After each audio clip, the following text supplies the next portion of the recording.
Love stories.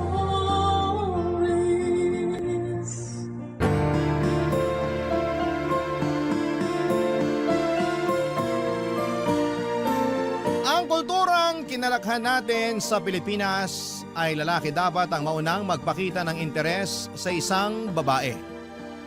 Lalaki dapat ang maligaw, ikaw kabarangay. Pabor ka ba sa nakasanayan natin? Dear Papa Dudut, ako nga pala si Donna, sa kasalukuyan ay 45 years old na.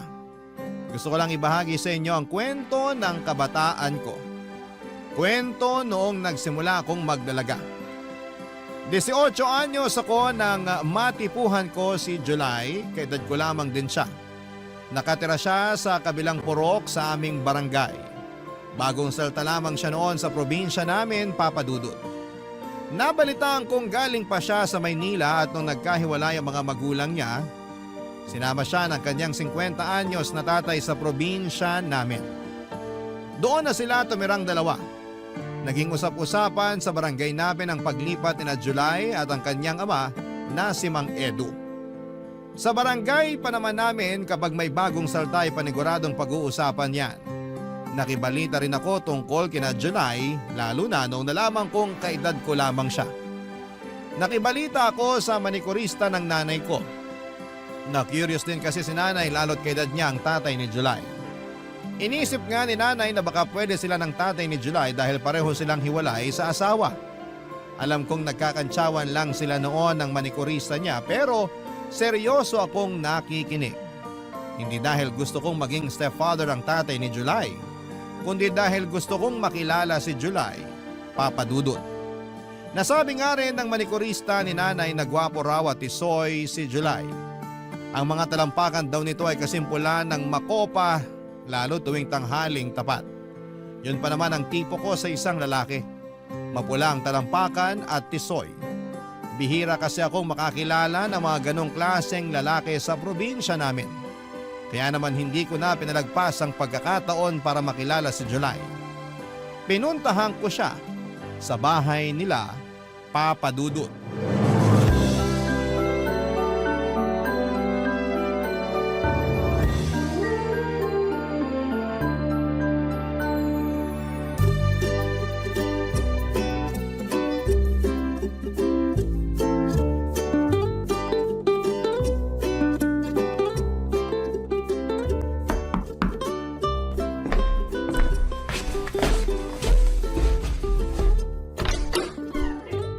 Hello?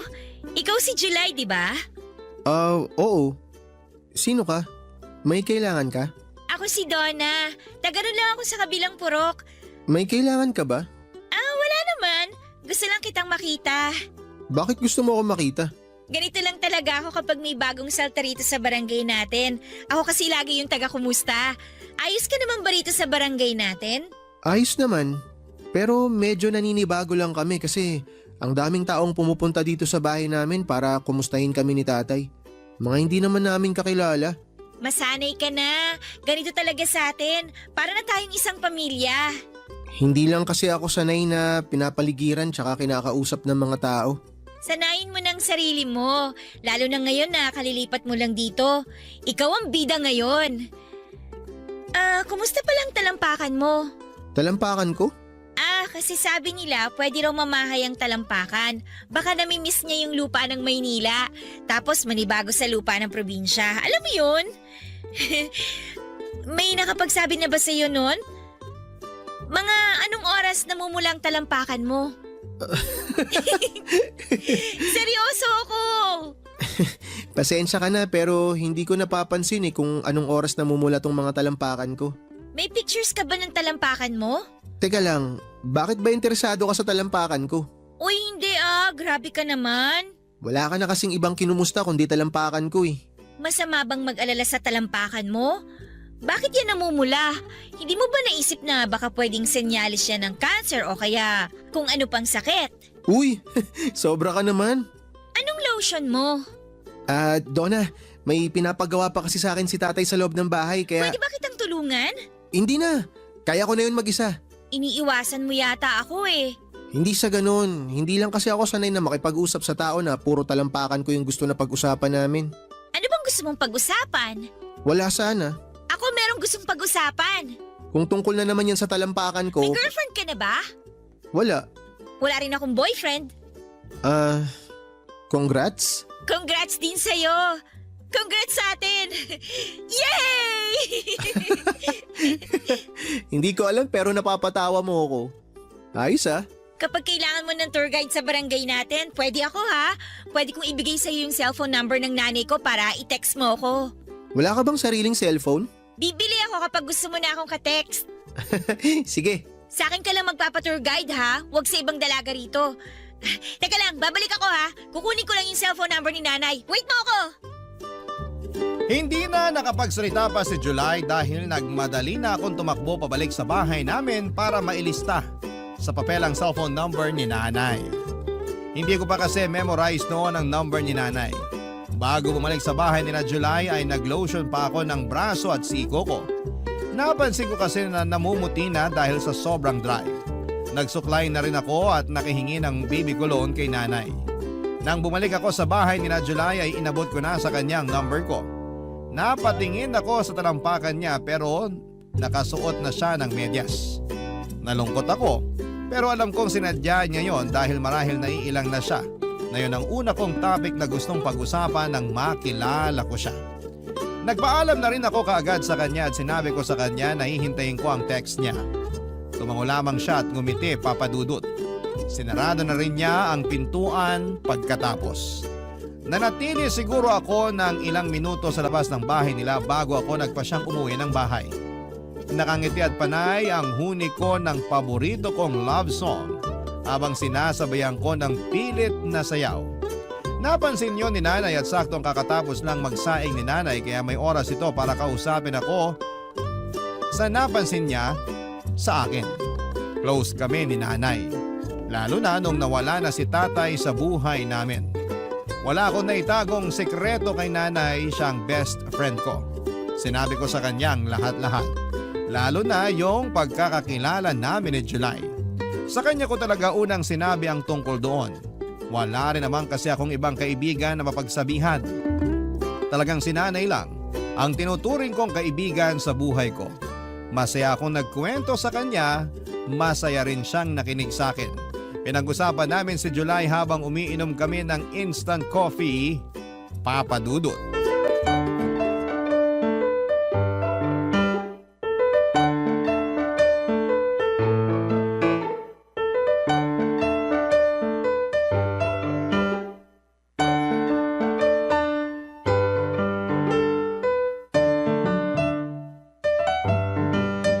Nay, ang gwapo ni July! Talaga bang mapulang talampakan niya? Sa susunod ko na makikita. Nakamedyas na kasi siya nung bumalik ako para ibigay yung cellphone number mo eh. Balitaan mo ko kung totoong chismis sa talampakan niya, ha?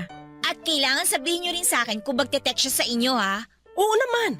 Ako pa ang magiging tulay niyo. Crush ko na siya, Nay. Mukha siyang artista. Ganun pala talaga kapag nabababad ka sa tubig ng Maynila, no? Kakaiba yung kislap at yung puti mo. Yun nga rin ang sabi-sabi ng mga tsahin mong nakatira sa Maynila. Malakas daw kasi ang chlorine dun. Pwede ba tayo magpalagay ng chlorine sa poso natin, Nay? Baka mahal yun. Ipambili na lang natin ng karne. Siguro mayaman si na July, no? Mukha naman. Laki ba naman ang bahay na tinutuluyan nila? Kapit-bahay nga niya yung mga OFW sa Japan at Dubai eh. Magustuhan ka kaya niya? Parang langit at lupa kayo? Mabilib ka naman sa akin, Nay. Hindi man tayo mayaman, pero maganda naman ako. Tiwala naman ako sa ganda mo. Ikaw nga lagi ang muse sa purok natin tuwing may liga eh. Buti pinaalala niyo yan. Ipapakita ko kay July yung mga picture ko na nag-muse ako last year. Ang ganda ko ron, di ba?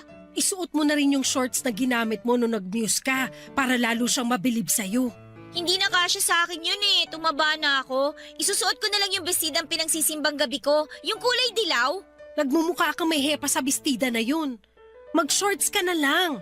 Makinis naman ang hita mo. Nay, pag niligawan ko ba siya, may tsansa kaya ako? Oo naman. Wala sa lahi natin ang nababasted.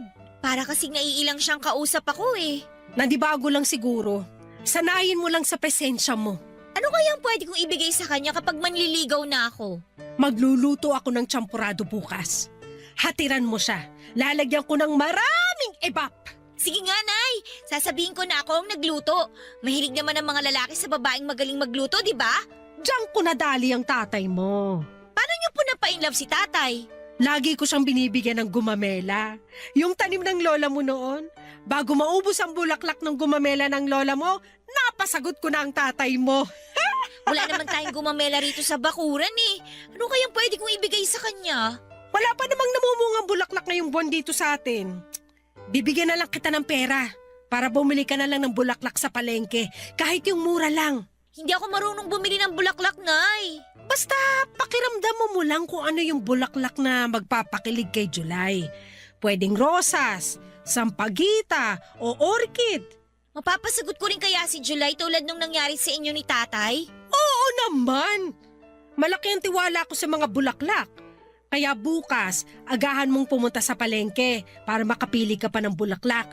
Dadagdagan ko para makabili ka rin ng candy na iaabot mo sa kanya. Marami roon sa palengke yung kinikilo ng mga candy.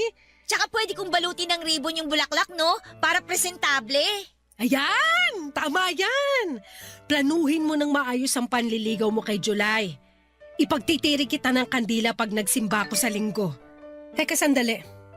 Sino kaya itong nag-text? Donna! Nag-text na si July! Nay! Papakasalan na niya ako! Napalundag pa kami ni nanay dahil sa sobrang kilig, Papa Dudut. Hindi kami kaagad nakapag-reply dahil hindi namin alam ang isasagot sa text niya. Nagtanong lang naman si July kung hanggang anong oras dumadaan ang jeep sa amin. Makalipas ang isang oras nakapag-reply na ako. Tinuro ko kung saan magandang sumakay ng jeep at kung hanggang anong oras lamang yon nagbabiyahe sa amin. Binigay ko na rin ang number ng tito ko na isang tricycle driver kung sakaling gusto niyang magpahatid. Tinulungan ko siya sa lahat ng kailangan niya para makita niyang karapat dapat akong dalaga para sa kanya. Matipid lang naman ang mga sinagot niya sa akin. Kahit maalan nobela ang haba ng mga sagot ko sa kanya. Ayos lang yon sa akin, ang importante, Papa Dudut, ay tinext pa rin niya ako. Hindi ko na nga gustong bitawan noon ang cellphone ni nanay kung hindi lang tumawag ang kumare niya. Kinabukasan, maaga ako nagtungo sa palengke para bumili ng bulaklak. Marami na akong inikutan pero wala akong natipuhang bulaklak na babagay para kay July.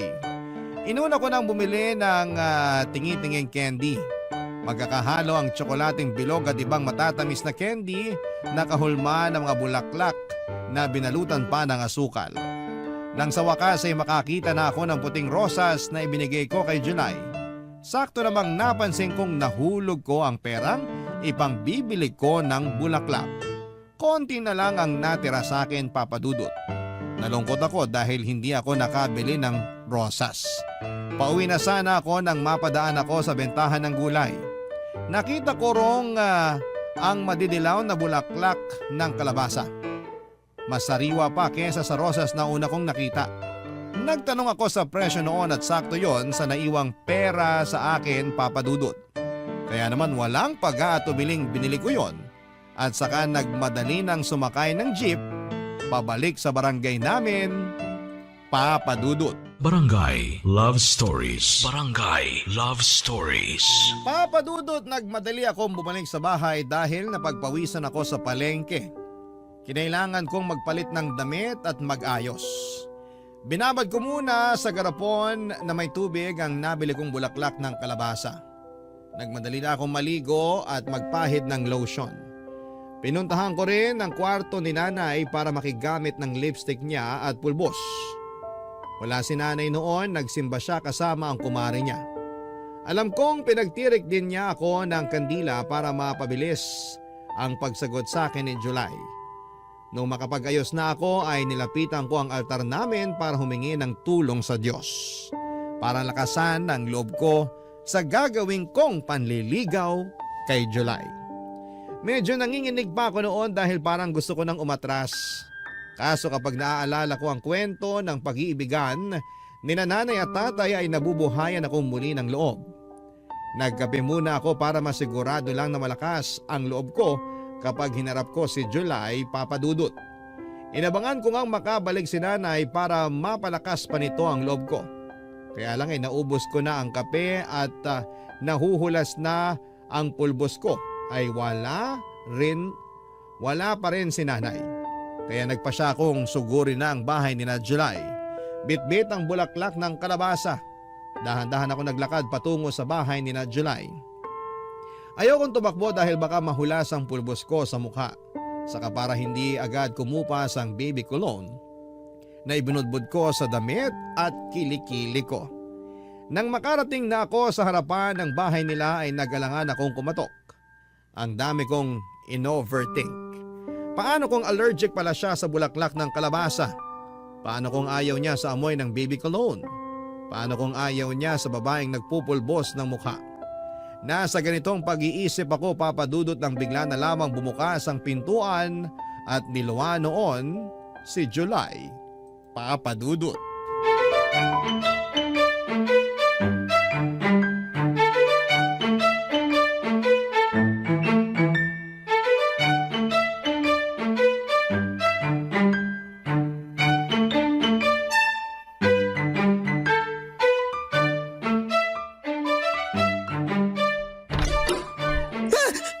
Donna, anong ginagawa mo rito? Dinadalaw ka? Parang di ka sigurado ah. Dinadalaw ka! Wala naman akong sakit para dalawin. Gusto ko lang sanang bigyan ka ng bulaklak ng kalabasa Oh, wow! Para saan? para manligaw? Parang di ka ulit sigurado. Ligaw!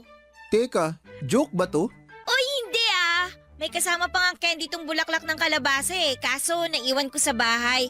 Pwede kong balikan para makita mong seryoso talaga ako sa'yo. Sandali. Gusto mo talaga akong ligawan? Oo! Wala namang magagalit, di ba? Hindi ka ba pagagalitan ng nanay mo? Kababae mong tao pero ikaw yung manliligaw? Tsaka, bakit bulaklak ng kalabasa? Eh di ba nga ang manliligaw nagbibigay ng bulaklak sa gusto niya? Pero bulaklak ng kalabasa? Sa totoo lang, puting rosa sana yung ibibigay ko sa'yo eh. Kaya lang, nawala yung pera kong pambili eh. Kaya sumakto lang yung natira sa akin para sa bulaklak ng kalabasa. Cute naman yan! Tanggapin mo na lang! Cute nga. Bago sa akin to. Bulaklak ng kalabasa ang binibigay sa panliligaw. Masarap din yan kapag ginisa mo sa talbos ng sayote. Sahugan mo rin ang karni ng baboy. Ganun, iluluto. Akala ko kasi ilalagay ko to sa altar tulad ng ibang bulaklak. Aba, pwede rin naman yun. Bulaklak pa rin naman yan eh. Mas matagal pang mabulok yan kaysa sa rosas. Ah, talaga ba? Oo naman. Pasensya ka na ha. Kung yan yung inabot ko sa'yo. Sa susunod na lang ako babawi ng rosas o kaya orchid. Basta maka-extra lang ako sa talyer ng kagawad natin dito. Hindi mo naman ako kailangan bilhan ng rosas o orchid. Ayos na tong bulaklak ng kalabasa. Mapapakinabangan pa ng sikmura. Eh di, pumapayag ka ng maligawan? Bakit ako? Eh kasi ikaw yung type ko eh. Pero babae ka. Babae ako. Hindi ba weird yun? Wala namang masama sa weird. Maganda nga yung para kakaiba sa mga nakasanayan. Sa totoo lang, hindi ako sigurado sa gusto mong mangyari. Payagan mo lang akong manligaw sa'yo para makita mong ayos din naman kung babae yung magpapakita ng interes sa lalaki. Pero mali pa rin yata eh. Dapat kasi lalaki ang unang magpapakita ng interes, di ba? Ayaw mo bang ako ang nagpapakita ng interes? Kasi sa tingin ko, dapat maging patas sa panliligaw ang mga lalaki tsaka babae eh. Naisip ko rin, karapat dapat din naman para sa mga lalaki na maligawan. Yun bang mapakitaan na espesyal din sila? Ayaw mo ba nung ganun? Maganda naman yung idea mo na yan, kaya lang, hindi talaga ako sanay. Eh di, ibig sabihin ba, busted na ako?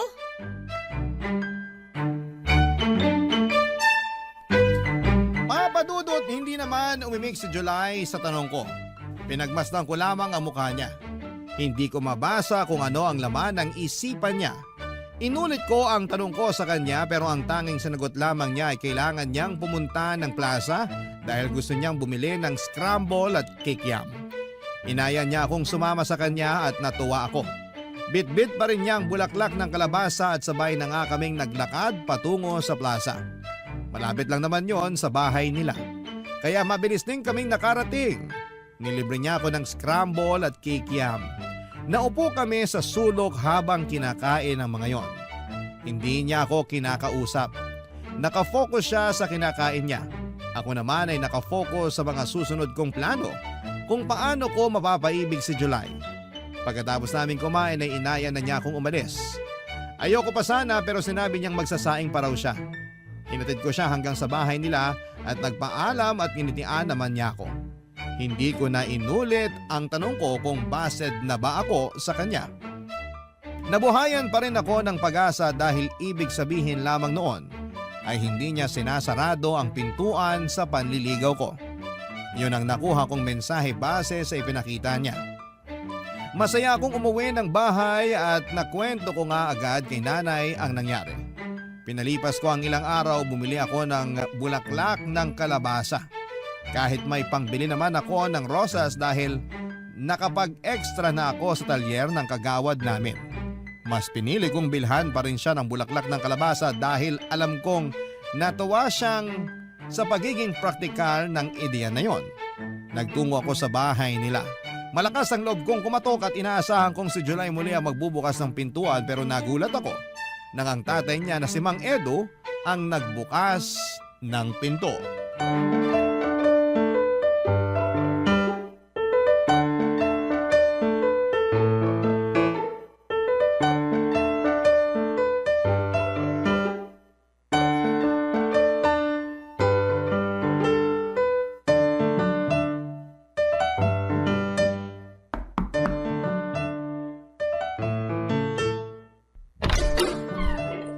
Sino ka?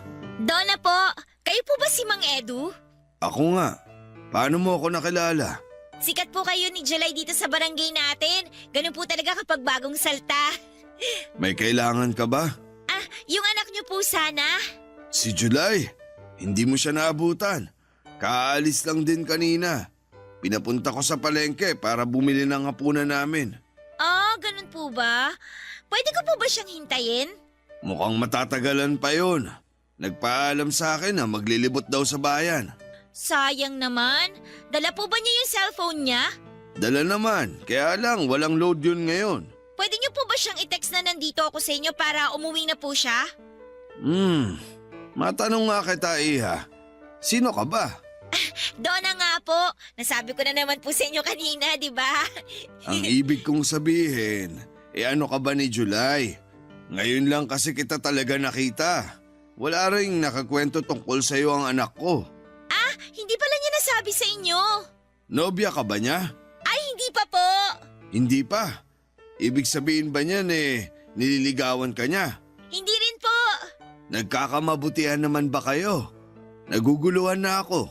Ano ba ang totoo? Ako po yung nanliligaw sa kanya. Ano? Ako po yung nanliligaw sa kanya. Narinig ko naman. Pero seryoso ka ba sa sinasabi mo? Oo naman po. Heto nga po at may dala akong bulaklak ng kalabasa para sa kanya. Kasi nga po nanliligaw po ako. Ikaw ba yung nagbigay ng bulaklak ng kalabasa nung nakaraan? Ako nga po. Ginisa niyo po ba sa talbos ng sayote? Kasi sinabi ko po yun kay July O inilagay niyo po sa altar. Bakit naman namin ilalagay sa altar? Bulaklak pa rin naman po kasi yun. Baka lang po nailagay niyo. Huwag mo sanang mamasamain tong sasabihin ko sa'yo, Donna. Ano po yun? Ayokong makitang nanliligaw ka sa anak ko. Liligawan ko na lang po siya kapag wala kayo. Joke! Seryoso ako. Hindi ka ba naturuan ng tatay mo na dapat lalaki ang manligaw at hindi babae? Nanay ko po nagturo sa akin na walang masama kung babae po yung manligaw sa lalaki. Patas naman daw po kasi ang mga babae at lalaki, lalo na po pagdating sa pag-ibig. Mali naman ang nanay mo. Ha? Bakit naman po mali? Siya rin naman po ang nanligaw sa tatay ko. Sila rin po yung nagkatuluyan. Ako nga po yung bunga Pero hindi magandang tingnan. Ano na lang ang iisipin ng mga ninuno natin kapag binaligtad mo ang role ng babae at lalaki? Wala na po silang pakialam doon. Matagal na po silang nasa langit at nagsasaya. Ang importante, yung pong ngayon. Yung matuto tsaka masanay tayo sa pagbabago. Hindi maganda ang pananalitang ganyan, Iha. Pasensya na po pero sinasabi ko lang naman po yung totoo. Sinasabi ko rin ang totoo. Ayokong maaligid ka sa anak ko para manligaw. Kung gusto ka niya, Hintayin mong siya ang lumapit sa'yo. Napalunok ako sa huling sinabi ng tatay ni July sa akin, Papa Dudut. Nasaktan ako roon nang ipilit niyang huwag na akong manligaw. Sinubukan kong depensahan ang sarili ko pero nagpaalam na si Mang Edu. Kailangan na raw niyang magsiesta. Alam ko namang paraan lamang niya yon para makaiwas. Sinubukan kong iabot sa kanya ang bulaklak ng kalabasa para ibigay na lamang kay July, Papa Dudut. Pero tinanggihan niya yon. Mas lalo akong nasaktan. Pinagsarahan niya ako ng pintuan at hindi ako kaagad nakagalaw sa pwesto ko. Nabitawan ko na lang ang hawak kong bulaklak ng kalabasa. Hindi ako kaagad umalis sa harapan ng bahay nila at naiyak na ako noon pero kinailangan kong lakasan ang loob ko para ipakita sa mga ninuno ko na hindi ako talunang babae. Dinampot ko ang bulaklak ng kalabasa at nagmadaling umalis sa bahay nila July, Papa Dudut. Hindi muna ako umuwi ng bahay at nagtungo muna ako sa plaza kung saan kami kumakain ni July ng scramble at kikiam. Nagtungo ako roon para magdasal. Mas malawak kasing tingnan ng kalangitan sa plazang yon.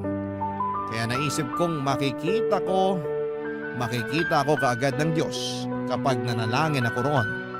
Mataimtim akong nagdasal, Papa Dudut, at humiling na sana ay magbago ang isipan ng Mang Edu tungkol sa panliligaw ko sa anak niya.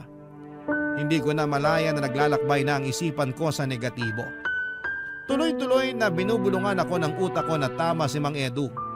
Dapat ko nang itigil ang panliligaw ko kay July dahil hindi yon tama para sa isang babaeng katulad ko. Hindi nagpapigil ang mga negatibong ideya sa utak ko hanggang sa namalayan ko na lamang ang sarili ko na sumuko na sa mga yon. Napaiyak na lamang ako, Papa Dudut, at hinayaang malaglag sa lupa ang bulaklak ng kalabasa na hawak ko. Barangay Love Stories. Barangay Love Stories. Tulad ng nabanggit ko noong simula ay sinanay nga ang nanligaw kay tatay, Papa Dudut. Magkaklase sila noon at maraming nagkakagusto kay tatay pero si nanay lang ang naglakas ng loob na lumapit para manligaw. Inunahan na niya ang mga nagbabala kay tatay. Mabilis na nahulog ang loob ni tatay kay nanay, Papa Dudut. Lalo na't lagi siyang hinahatiran ni nanay ng bulaklak ng gumamela at tiyampuradong sagana sa evaporada. Doon niya nga totoong nadali si tatay. Hindi naman nila pinagbigay alam sa lahat ng tao na si nanay ang nanligaw kay tatay. Pinalabas pa rin nilang dalawa na si tatay ang nanligaw para hindi kutyain si nanay ng mga kakilala nila. Naging masaya sila sa pag-iibigan nila, Papa Dudut. Natapos ang relasyon ng pag-iibigan nila noong nasa unang taon pa lamang ako ng high school. Pero hindi naman ibig sabihin noon ay hindi na naging totoo ang pagmamahala nila. Siguro nakadikit lang talaga sa pakete nila ang expiration date ng pagsasama nila.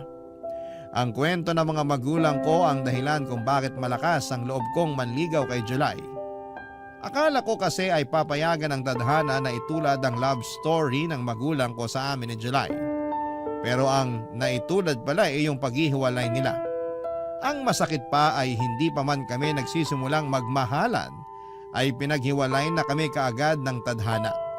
Kapag naiisip ko yon noon, nasasaktan ako.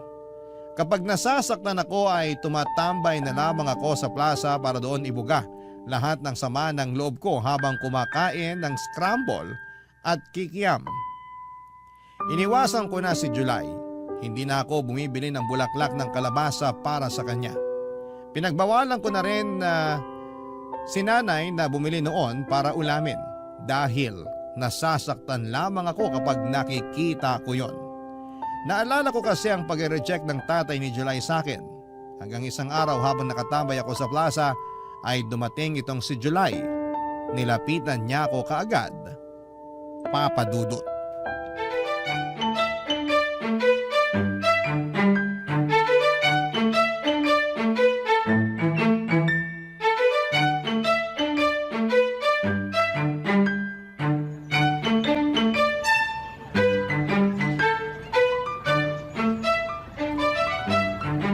Donna! Hindi kita kilala. Wow, suplada! Akala ko ba ikaw yung pinaka-friendly dito sa barangay natin? Ano bang kailangan mo? Wala naman. Nasaktuhan lang na nakita kita rito. Bumili ka rin ba ng scramble at kikiam? Oo, huwag ka na rin mag-abalang bumili. Kasi sinimot ko na lahat ng bentang scramble. Ba't ba parang galit ka sa akin? Hindi ako galit sa'yo, no? Hindi ka na dumadalaw sa bahay. Bakit? Mismo? Siguro. Ay, alam mo, hindi ko pala nasabi sa'yo na tama ka. Ang sarap pala ng bulaklak ng kalabasa kapag ginisa. Lalo na pag nilagyan mo ng talbos ng sayote tapos sinahugan mo ng baboy. Ang sarap. Sabi sa'yo eh. Bakit mo ba ako sinusupladahan?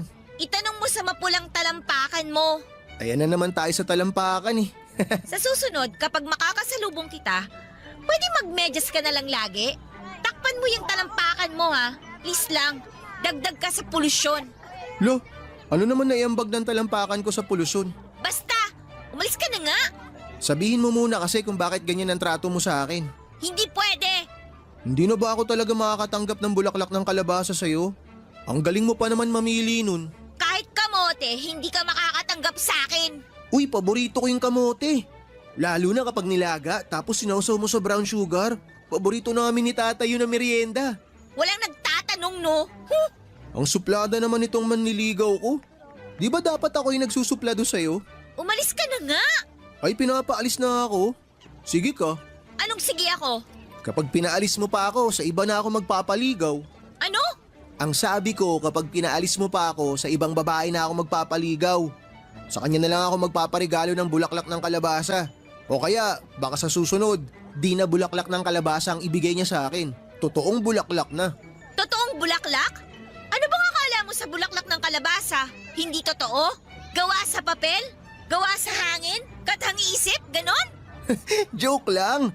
Ikaw naman ang init talaga ng ulo mo ngayon. Nakarami ka naman ng scramble ah. Di ba dapat malamig ang ulo mo? Magpaligaw ka na lang sa iba. O mas maganda, ikaw na lang talaga ang manligaw. Nakakahiya naman sa'yo. Hindi ka pwedeng ligawan kasi lalaki ka. Hindi ako pwedeng manligaw kasi babae ako. Ano ba Sa kasi... susunod na buhay ko, sana lalaki na lang ako para hindi na ako pagbawalang manligaw. Sa susunod na buhay mo, sana maging ipis ka na lang para madali kang tapakan. Ay, ano bang nangyayari sa'yo? Hindi ka naman ganyan ah. Pag natauhan na, hindi na talaga magiging katulad ng dati.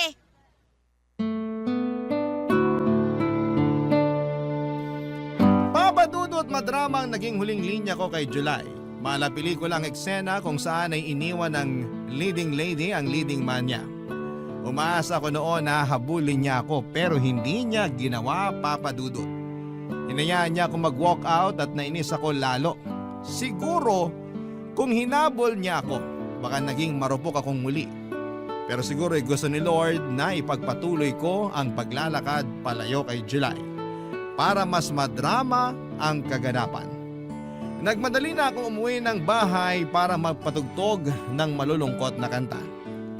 Paraan ko yon para namnamin ang sugat na dinala ni July sa puso ko. Kakapanood ko kasi yon ng mga teleserye sa GMA at feeling ko, ako lagi ang main character. Naabutan ko si nanay na nakaupo sa sala at nanonood ng TV. May hawak itong isang baso ng kape. Hindi ko siya nilapitan at nagmadali akong pumasok sa kwarto ko dahil patulo na noon ang luha ko. Pinihit ko ang radyo para makahanap ng pinakamalungkot na kanta. Natagalan ako sa paghahanap dahil puro novelty songs ang umiere ng mga oras na yon. Sinukuan ko na lamang ang radyo. Hinayaan ko magpatugtog ng novelty song ang radyo habang umiiyak ako. Doon na pumasok si nanay. May dala siyang 2 baso ng kape. Inabot niya sa akin ang isang baso at kinuha ko naman at huwigop ako mula sa baso. Napaso pa nga ang dila ko.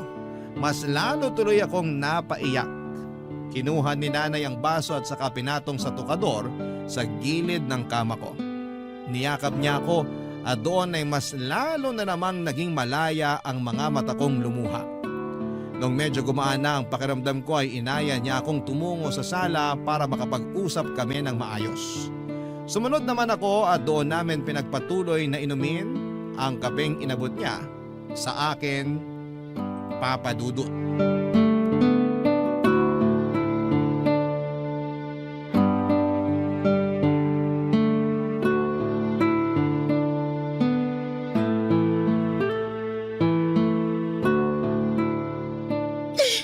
Hindi na ba mainit yung kape mo?